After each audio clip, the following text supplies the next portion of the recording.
pastures. He leadeth me beside the still waters. He restoreth my soul. He leadeth me in paths of righteousness for his name's sake.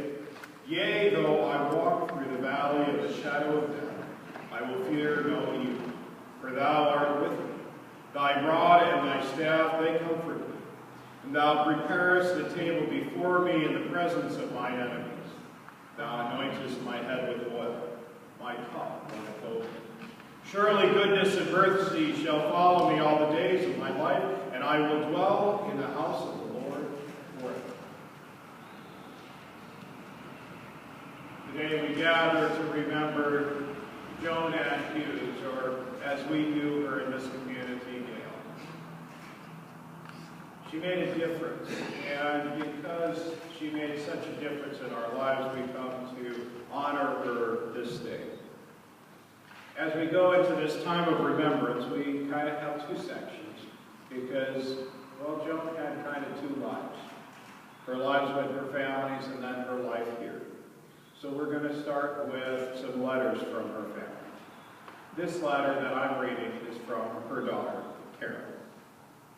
Dear friends, thank you so much for taking the time to pay tribute to my mother, Joan Hughes.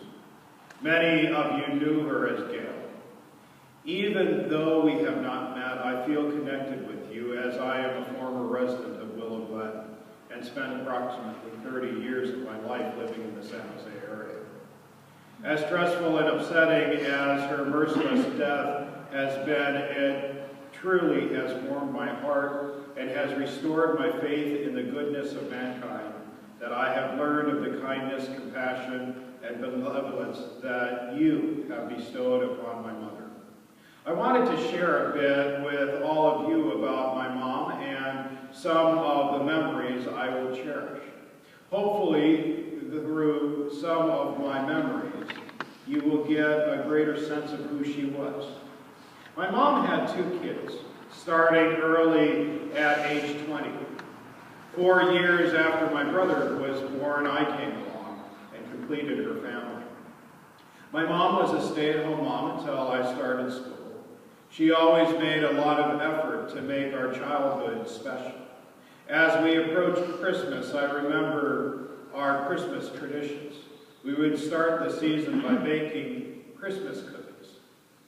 And I don't mean a dozen or two. We would make dozens upon dozens, so many different kinds, and each decorated beautifully. We would make handfuls of handmade wreaths from pine cones gathered in the park. We would always take a walk outside Christmas Eve and try to spot Santa's sleigh in the sky. We would go to bed with no tree up, no presents out, and we would wake up to a fully decorated tree, lights glowing, and presents galore. It was magical to me. She never took any credit. Everything was done from Santa. I realize now what an effort it must have been to set up the tree, decorate it, and put out all the gifts while we slept. Her taste was always impeccable. We did not just get the regular candy in our stockings, but rather French creams, old-fashioned ribbon candy, and marzipan, toys, and treats galore. Another memory I have is going away to sleepover camp and coming home and finding my room completely redone. Walls wallpapered in a floral print, the furniture painted, a new bedspread and curtains, and even a wicker garbage can spray painted to match my room. My room was so beautiful I had tears of joy. My mother was such a caring and thoughtful individual and took delight in taking care of her family. Not only was she a warm and generous individual, but also was smart.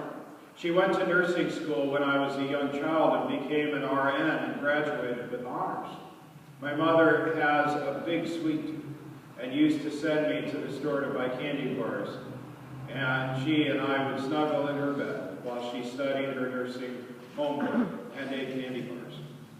I remember going to her graduation and being so proud of her. Summers were 4th of July barbecues, going to Centennial Beach, catching fireflies at night, and evenings playing board games or watching some television. I was only allowed to watch certain shows, as she was very protective over what I was exposed to. I remember during the days when she cleaned the house, she would listen to country music and sing along. She loved Kenny Rogers and Conway Twitty. She was very involved and was both a den mother to the Boy Scouts, but also a Girl Scout leader. She loved being a mother and was always very involved. When I was around 12 years old, our family went through numerous changes, and we moved out to California, and my parents divorced. Shortly after, my brother went off to college and then moved back to New York. It was just the two of us. We remained close, even though I was now a teenager. I remember taking an oil painting class with her in Los Gatos. She loved to paint. Some of my most treasured possessions are some of the paintings she did. I remember my mom trying to talk me out of getting a job at 16. She said, once you start working, you would never stop. Enjoy your youth. And of course, she was right. And once again, she was worried about my well-being. My mother was the kindest and most thoughtful individual. She literally would have given me the shirt off her back if she thought I needed it. It was during my high school years that my mom became mentally ill. She did go through years of treatment and in and out of hospitals without much success. My mother eventually withdrew from society and decided she wanted to live her life withdrawn from society. This was a decision she made. My door was always open to her, and I provided her with food and clothing when she was in town.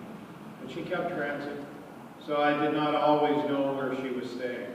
She would travel as far north as Truckee and as far south as San Diego. She chose her lifestyle, and while it was difficult at times for me to understand, I respected it. I was not willing to have her institutionalized against her wishes. The last time I saw my mom, I was living in the Willow Glen area and pregnant with my first daughter. Her brother had flown down from the East Coast and begged her to come back with her, but she refused. As you all know, she was a very proud and stubborn individual. I had lost contact with her for about 10 years, and then my family moved to Texas. I spent every day since I saw her last wondering where she was and if she was okay. It warms my heart that she came back to the area that we had last seen each other. I just wish I had been there to have seen her again. I thank all of you for taking care of her and being her friend. I'm sure you all meant more to her than you could ever imagine. Karen.